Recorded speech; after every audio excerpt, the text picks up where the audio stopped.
نحمدہ و نصلی علی رسولہ الکریم۔ ایک سوال اسلام آباد سے ہمارے پاس ہے کہ یہ جو یونیورسٹیوں میں اور اسی طرح کالجز میں اور بعض اسکولوں میں یہ مخلوط تعلیم دی جاتی ہے، مطلب لڑکے اور لڑکیاں اکٹھے پڑھتے ہیں، تو کیا یہ شریعت میں درست جائز ہے؟ یعنی دیکھیں، مخلوط جو تعلیم ہوتی ہے لڑکے اور لڑکیاں،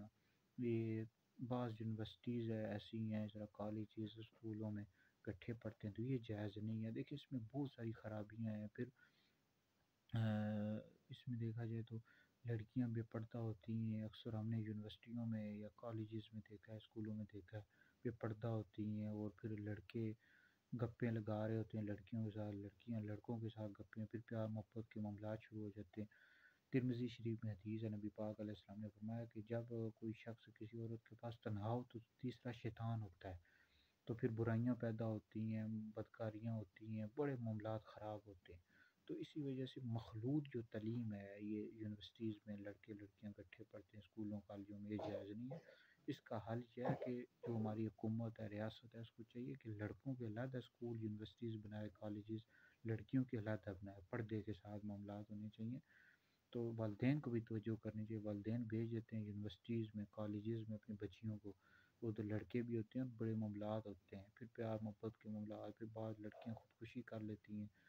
تو بہت ساری خرابیاں ہیں۔ اسی وجہ سے کہ ہمارے شریعت میں اللہ رسول کی طرف سے اجازت نہیں ہے، لڑکیوں کا علیحدہ نظام ہونا چاہیے اور لڑکوں کا علیحدہ، تو اس میں یہ فائدہ بھی ہے، دنیا کا بھی اور آخرت کا بھی۔ تو اگر اب بعض اوقات یہ ہوتا ہے کوئی آپ کو یونیورسٹی نہ ملے، اس میں لڑکے لڑکیوں کا اکٹھا ہی نظام ہو، تو پھر یہ ہے کہ آپ اپنی حفاظت خود کریں، لڑکا ہو یا لڑکی ہو،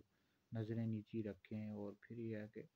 یعنی پردے کے ساتھ جائیں، تو اس میں آپ کو بڑی احتیاط کرنی پڑے گی۔ بہرحال ایسی یونیورسٹیز ہیں جن میں لڑکوں کو تعلیم دی جاتی ہے، لڑکوں کا علیحدہ سسٹم ہوتا ہے، لڑکیوں کی یونیورسٹیز علیحدہ ہوتی ہیں، تو علیحدہ علیحدہ یونیورسٹیاں ہی قائم کرنی چاہیے اور علیحدہ علیحدہ نظام ہونا